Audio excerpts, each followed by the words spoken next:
어제 코스피가 저항대를 뚫고 장중 연고점을 돌파했습니다. 관세 안도로 위증시가 강하게 상승했고 미국 장기 금리가 하락했고 또 미국 소비자 신뢰 지표가 호조를 보인 영향을 한꺼번에 반영했습니다.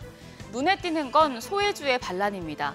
삼성전자, 2차전지, 화학, 지주사 등 최근 가장 소외됐던 섹터들이 강세를 나타냈습니다. 이게 주도주가 바뀌는 현상인지 아니면 소외주의 반등이 하루에 그칠지 확인이 필요한데요. 어제장 복귀하면서 오늘장 투자 포인트 확인하시죠. 코스피가 1.3% 반등하면서 2,670포인트 연고점을 경신했습니다. 장중에는 2,692포인트까지 올라서 9개월 만에 최고를 기록했습니다. 한편 코스닥도 0.2% 상승했습니다. 유가증권 시장 외국인과 기관의 강한 매수세가 유입됐습니다. 외국인 현물은 3천억 원 넘게 순매수했고 선물 시장에서도 대규모 사자세를 나타내며 지수의 상승을 견인했습니다. 기관도 7,400억 원에 달하는 매수 우위를 기록했습니다. 개인만 9,900억 원 순매도했습니다. 코스닥 시장에서도 메이저 수급주체의 동반 매수세가 나타났습니다. 외국인이 750억 원 가까이 순매수했고 기관 53억 원 매수 우위 기록했습니다. 개인만 홀로 719억 원 팔아냈습니다. 시총 상위 종목 흐름 좀 체크해 보셔야겠는데요.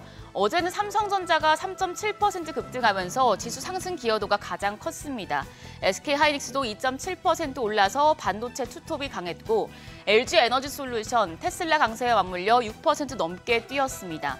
여기에 자동차 대표주인 현대차가 2%, 기아가 1% 가까이 상승하는 등 최근 소외됐던 반도체와 2차전지, 자동차주, 관세 피해주들이 모두 올랐습니다. 반면 최근 시장의 주도주로 여겨졌던 방산과 조선 대표주들은 하락했습니다. 코스닥 시총 상위 종목을 보면 2차전지 대표주가 강했고 제약바이오 대표주들은 부진했습니다. 2차전지 대표주인 에코프로비엠이 9.3% 급등했고 에코프로도 6% 넘게 올라서 시총 4위 자리를 되찾았습니다. 반면 알테오젠과 펩트롬, 파마리서치, 리가켄바이오, ABL바이오까지 모두 약세였고요. 휴젤은 차익 실현 매물이 출하되면서 10% 넘게 하락했습니다. 환율은 상승했습니다. 정규장 마감 시간 달러 기준 7원 상승한 1,376원 50전에 거래를 마쳤습니다. 미 소비심리 지표 호조에 따른 강달러와 중국 인민은행의 위안화 절하 고시 등의 이슈를 반영한 모습이었습니다. 이후 야간 거래에서는 뚜렷한 재료가 없다 보니 별다른 움직임을 보이진 않았습니다. 역외 환율 1,374원 60전입니다. 오늘 한국은행 금융통화위원회가 기준금리를 결정할 텐데 이 부분이 외환시장에 영향을 미칠 수도 있겠습니다. 이번 주 중에 오늘이 가장 바쁜 날입니다. 한은금통위에 앞서서 시장을 흔들 엔비디아의 실적이 발표됐죠. 엔비디아는 미국 정부의 중국 수출 규제에도 깜짝 실적을 발표했습니다. 그러면서 시간외 거래에서 4% 넘게 상승했는데요. 국내 반도체 섹터에 어떤 영향을 미칠지 체크하셔야겠습니다. 이에 앞서서 오늘 한국투자증권에서 나온 반도체 섹터에 대한 하반기 전망 보고서 짚어보시죠. 한국투자증권은 이번 2분기에 반도체 업종의 실적 전망과 주가 밸류에이션을 낮출 것이라면서도 내년 상반기부터 업종 주가의 반등이 시작될 것이라며 종목별 옥석 가리기가 필요하다고 밝혔습니다. 일단 이번 2분기에는 반도체 주요 고객들이 미국의 관세 정책으로 인해서 중국 내 생산 시설을 철수하거나 제3국으로 이전을 하고 미국 내 생산 기지를 증설하거나 제품 판매 가격을 인상하는 방안을 고려 중인데요. 관세 정책이 계속해서 바뀌고 있기 때문에 쉽사리 결정을 내리지 못하고 있고 결과적으로는 미국 내 재고가 늘어나서 반도체 수요 전망치가 하향 조정될 것으로 전망됩니다. 이런 가운데 D램 산업의 설비 투자 비용이 늘어나면서 수요 전망치는 줄고 공급 전망치는 늘어날 것이란 전망입니다. 다만 내년 상반기에는 메모리 업황이 반등하고 AI 설비 투자 비용이 늘고 또 중국 규제에 따른 삼성전자 반사 수혜 기대감이 커지면서 반도체 업종 반등이 이뤄질 것이라고 내다봤는데요.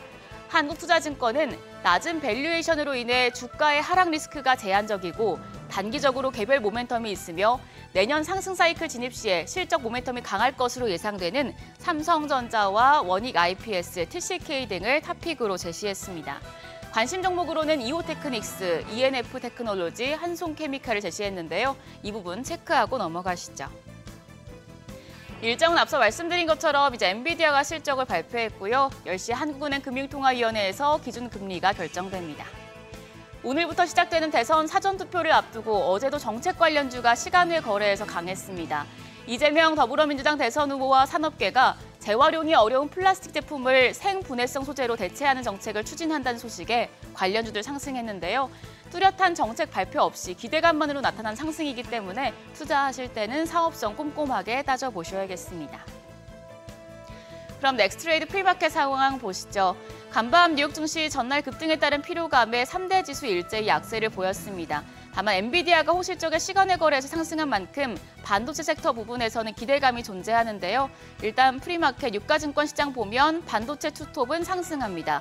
삼성전자가 0.71% 오름세로 거래가 56,300원, SK하이닉스가 2.16% 강한 모습입니다. 현재 21만 2,500원에 거래되고 있고요. 삼성바이오직스는 0.49% 오름세, LG에너지솔루션은 0.87% 하락합니다. 28만 6,500원. 한편 KB금융 0.3% 오름세입니다. 거래가 10만 1,300원으로 집계되고 있습니다. 이어서 코스닥 시장 상황도 살펴보시죠. 알테오젠이 반등합니다. 0.45% 강세로 33만 5천 원. 반면 2차전지 대표주는 조금 조정을 받는 모습인데요. 에코프로비엠이 1.46% 약세로 8만 7,500원.